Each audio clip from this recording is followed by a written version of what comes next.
This channel does not promote any violent, harmful, or illegal activities. All content provided by this channel is meant for an educational purpose only.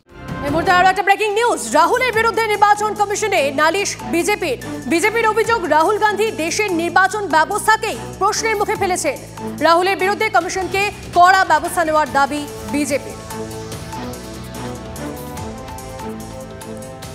উত্তরবঙ্গকে এদিকে পাখির চোখ করে প্রচারে কার্যত carpet bombing করতে চলেছে BJP. প্রথম দফার ঠিক আগে উত্তরবঙ্গে একাধিক সভা করতে পারেন প্রধানমন্ত্রী। নিশীথ প্রামাণিকের সমর্থনে তার প্রথম সভা হওয়ার কথা কোচবিহারে। শুধু প্রধানমন্ত্রীই নন, প্রচারে ঝড় তুলতে এই বঙ্গে আসছেন কেন্দ্রীয় স্বরাষ্ট্রমন্ত্রী অমিত শাহ। তারও 14 থেকে 15টা সভা করার কথা। এছাড়াও বঙ্গে 5 থেকে 7টি সভা করতে পারেন জেপি নাড্ডা, যোগী আদিত্যনাথ। লোকসভা ভোটের দিন ঘোষণার আগে মার্চ মাসেই পশ্চিমবঙ্গে 4টি সভা করে গিয়েছেন প্রধানমন্ত্রী। ছুঁয়ে গিয়েছিলেন উত্তর থেকে দক্ষিণ। এবার ভোটের প্রচারে ঝড় তুলতে রাজ্যে আসছেন নরেন্দ্র মোদী। সূত্রের খবর 14 থেকে 15টি সভা করতে পারেন তিনি। 2019-এর লোকসভা ভোটে উত্তরবঙ্গের 8টি আসনের মধ্যে 7টিতেই জিতেছিল বিজেপি। এবার সেই উত্তরবঙ্গ দিয়ে ভোট প্রচার শুরু করছেন প্রধানমন্ত্রী। 19 এপ্রিল প্রথম দফার ভোট রয়েছে উত্তরবঙ্গের কোচবিহার, জলপাইগুড়ি ও আলিপুরদুয়ারে। সূত্রের খবর, কেন্দ্রীয় স্বরাষ্ট্র প্রতিমন্ত্রী নিশীথ প্রামাণিকের সমর্থনে 4 এপ্রিল কোচবিহারে প্রথম সভা করবেন নরেন্দ্র মোদী। কোচবিহারে সভার পর ফের উত্তরবঙ্গে আসবেন প্রধানমন্ত্রী। 7 এপ্রিল প্রধানমন্ত্রী সভা করবেন বিজেপি রাজ্য সভাপতি তথা বালুরঘাটের প্রার্থী সুকান্ত মজুমদারের সমর্থনে। ওই দিন তার সভা জলপাইগুড়িতে।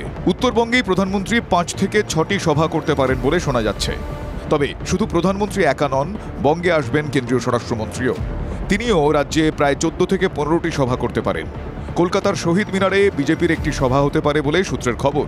তবে কে কবে কটি সভা করবেন সেই বিষয়ে এখনো বিস্তারিত কিছু জানা যায়নি।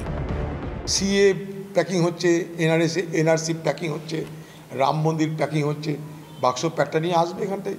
21 সালের পর প্রধানমন্ত্রীকে মানুষ দেখেনি, শুধু টাকা বন্ধ করেছেন, বাংলার নামে কুৎসা করেছেন, সিবিআইডি পাঠিয়েছেন, সাধারণ মানুষের কোনো উপকারে আসেনি। প্রধানমন্ত্রীকে দেখতে চাইছে মানুষ, অনেকদিন হয়ে গেছে, কুণাল ঘোষও দেখতে পারেনি, সেই জন্য দর্শন দিতে আসছে। প্রধানমন্ত্রী এবং কেন্দ্রীয় স্বরাষ্ট্রমন্ত্রীর পাশাপাশি বিজেপি শাসিত বেশ কিছু রাজ্যের মুখ্যমন্ত্রীও ভোট প্রচারে বাংলায় আসতে পারেন।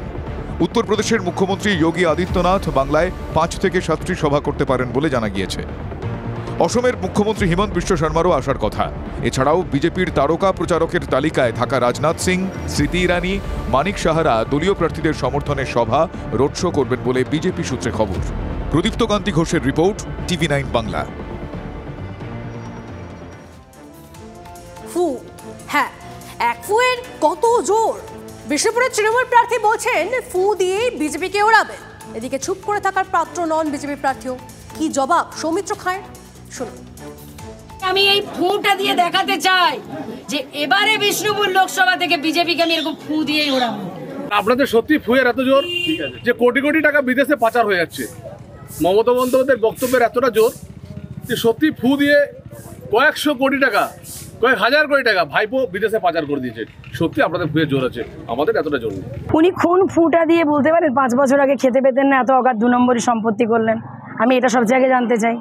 বিষ্ণুপুর লোকসভার ভোটার হিসেবে, জনগণ হিসেবে জানার আমার অধিকার আছে যে আমার জনপ্রতিনিধি এখনো পর্যন্ত যদিও বিদায়ী, আর কিছুদিন পর পরাজিত হবেন। ভারতীয় জনতা পার্টি এখানে 1 লক্ষ ভোটে জিততো, আদার্স কেউ প্রার্থী হলে ইনি প্রার্থী হয়েছেন, তাতে আমরা 3 লক্ষের কাছাকাছি ভোটে জিতবো।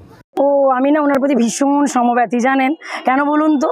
যে উনি কি পরিমাণ আমাকে তার মানে ফলো করছেন, কি পরিমাণ নকল করছেন জানেন? কতুলপুরে আমি সেদিন একটি বাচ্চাকে দেখে আমার ছোটবেলার স্মৃতি মনে পড়লো বলে আমি একটু চুল কাটলাম। ও বাবা, দেখছি উনি নকল নবেশ করে চলে গেছেন সেলুনে। কে কোথায় কি করলো, কে চুল কাটবে, কে ঘরে একদিনও চপ তৈরি করেনি সে বাইরে কোথায় চপ করবে, কে কোথায় ফুক দেবে।